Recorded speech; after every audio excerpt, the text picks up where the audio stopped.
Hoş geldiniz. Battlefield'teyiz yine. Bu bölümde yeni başlayanlar için hem de Battlefield'den gelecekler için hem sınıfları anlatacağım hem özelliklerini anlatıyor olacağım. Çünkü Battlefield'a göre de bazı farklılıklar mevcut. Hadi başlayalım. Başlamadan önce karakter ve loadout bölümlerinden hızlıca bahsedeyim. Loadout bölümü Battlefield'den de alışık olduğunuz silahlarınızı ve gadgetlarınızı ayarlayabileceğiniz bölümken karakter bölümü ise daha çok armor ve kamuflaj tercihlerinizi yaptığınız bölüm olarak görev alıyor. Videonun zaten ilerisinde karakter bölümüyle ilgili de açıklamalarda bulunacağım. Esal sınıfıyla başlayalım.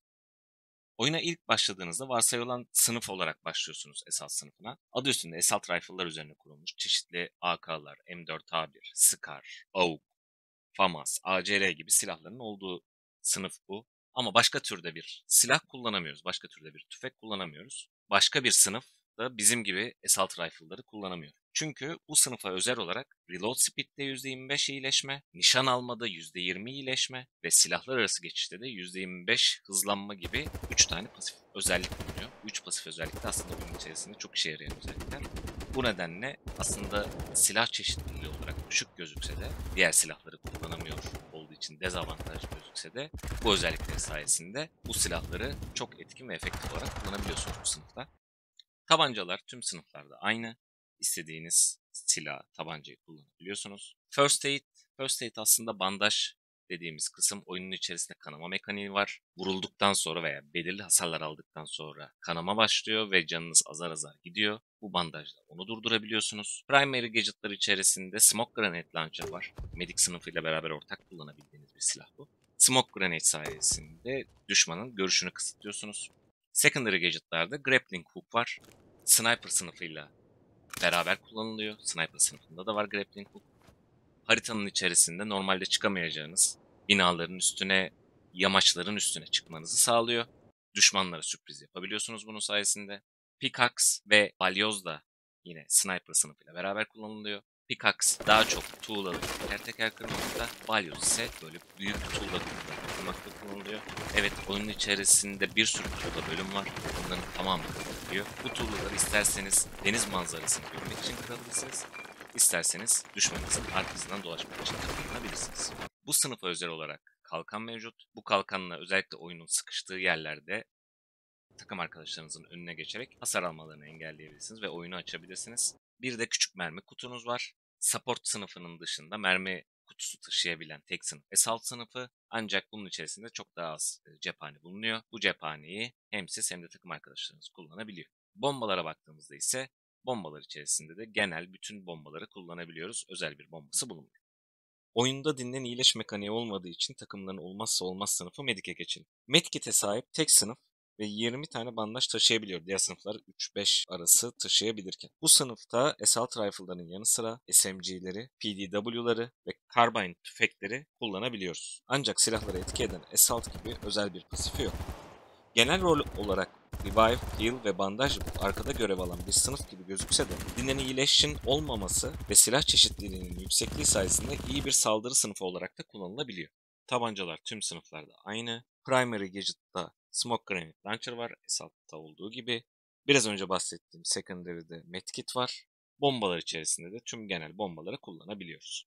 Engineer, oyunda araç düşmanı ya da araç dostu olarak tasarlanmış sınıf. Ayrıca oyunun içerisinde kullanabildiği tüfek çeşitliliği olarak da en fazla çeşide sahip olan sınıf. Hem Assault Rifle'ları, hem DMR'ları, hem SMG'leri, hem PDW'ları, hem de Carbine tüfekleri kullanabiliyor. Tüm ortak tabancaları kullanabiliyor. Primary Gadget'ta Anti-Vehicle mayınlarını görebiliyoruz. Araç düşmanı olduğu için. Aynı zamanda yine araç dostu olduğu için takım arkadaşlarına tamir kitini görebiliyoruz. Secondary Gadget'lerde de herkesin çok sevdiği RPG'leri görüyoruz. RPG'ler kendi içerisinde 3'e ayrılıyor. Fragmentation'lar askerlere karşı daha güçlü. Heat'ler hafif sırtlılara, taşıyıcılara ve binalara karşı daha güçlü. Tandem ise ağır zırhlı tanklara karşı daha güçlü. Tandemin tek dezavantajı maksimum range'inin 200 metre ile sınırlı olması. Yani tank veya ağır zırhlı bir araç avlayacaksanız yakınlaşmanız gerekiyor. Bombalara baktığımızda ise anti-vehicle bombalarını görüyoruz. Yine bununla da araç avlayabilirsiniz.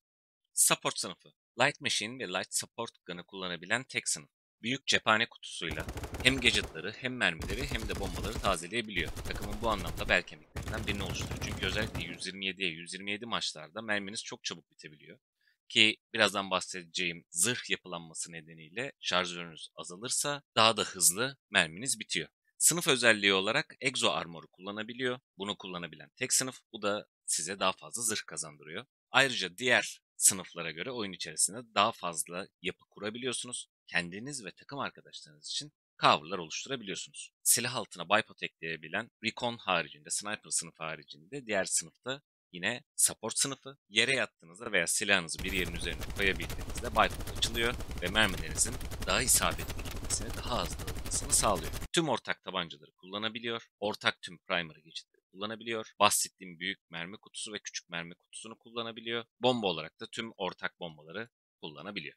Sırada Recon sınıfı var. Hem DMR hem single action bütün keskin nişancı tüfeklerine ulaşabildiğimiz sniper sınıfı aslında. Battlebit'te uzaktan vurmanın ödüllendirildiği bir sistem var. Ne kadar uzaktan vurursanız o kadar daha fazla hasar veriyorsunuz. Yine headshot mekaniği Battlefield'da aynı. Headshot vurduğunuzda yakın uzak fark etmeksizin tek mermide indirebiliyorsunuz rakibinizi. Ayrıca özellikle yeni başlayanların alışmakta zorlanacağı mermi mekanizması sistemi var. Silahınız daha level almamışken her atış ettikten sonra tekrar ateş tuşuna basmanız gerekiyor mermiyi yenilemesi için. Bu da başlarda zorlayabilir. Ancak silahla kill aldıkça bolt mekanizmasında otoboltu olan geliştirmeler açılıyor. Bunlardan birisini silahınıza taktığınızda artık bu işlem otomatikleşiyor ve sizin bir daha ateş tuşuna basmanıza gerek kalmadan yeni mermi namluya yerleşiyor. Sınıf tüm tabancaları kullanabiliyor. Ortak bütün primary'leri kullanabiliyor. Secondary gadget'larda Assault'la beraber grappling hook, pickaxe ve hammer'ı kullanabiliyor. Kendisine özel MDX diye bir gadget var. Bu gadget aslında 4x'in üzerindeki dürbünlerin parlama özelliğini taklit ediyor ve düşmanınızın aklını karıştırmanıza yardımcı oluyor. Bir diğer Recon sınıfına ait özellik ise drone'un olması. Düşmanları gözetlemek için kullanılabildiği gibi üzerine çeşitli patlayıcılar yerleştirilip düşmanların arasına intihar saldırısı yapabiliyorsunuz drone'unuzla. Bir de lider sınıfı var. Bu sınıf squad liderleri tarafından seçilebiliyor ve Assault'la Recon karışımı bir sınıf gibi Assault Rifle'lar ve DMR'ları kullanabiliyor. Yine gadget'ların içerisinde balyoz, pickaxe, grappling hook ve drone bulunmakta. Bunun dışında çok büyük de bir farkı bulunmuyor. Şimdi de başta bahsettiğim karakter bölümüne geri dönelim. Burada görsel olarak kamuflajları seçebildiğimiz gibi zırhlarımızı da seçebiliyoruz. Hem kafalık hem gövde zırhları mevcut oyunda. Seçtiğiniz zırha göre de ölmeniz daha zor olabiliyor. Hasar ilk olarak zırhtan gidiyor, ondan sonra canınızdan yemeye başlıyor ve her sınıfın giyebildiği zırhlar birbirinden farklılaşıyor.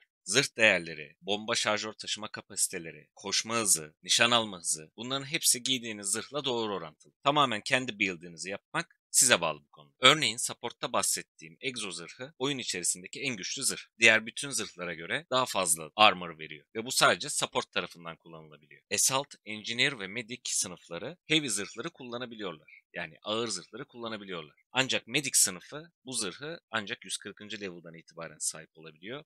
O yüzden Medic'te eğer heavy takmak istiyorsanız baya bir level kasmanız gerekecek oyunun başında. Sniper ise en yüksek normal armor takabiliyor. Onun dışında heavy veya exo takamıyor. Engineer sınıfında ise hiç takmamak gibi bir özellik var. Bu sayede koşu ve nişan alma hızınız yüksek oranda artıyor. Ama dayanıklılığınız bir o kadar düşüyor. İzlediğiniz için teşekkürler. BattleBit ile alakalı yine tavsiye videoları ve bildiklerimi aktardığım videoları devam edeceğim. Bir sonraki bölümde görüşmek üzere.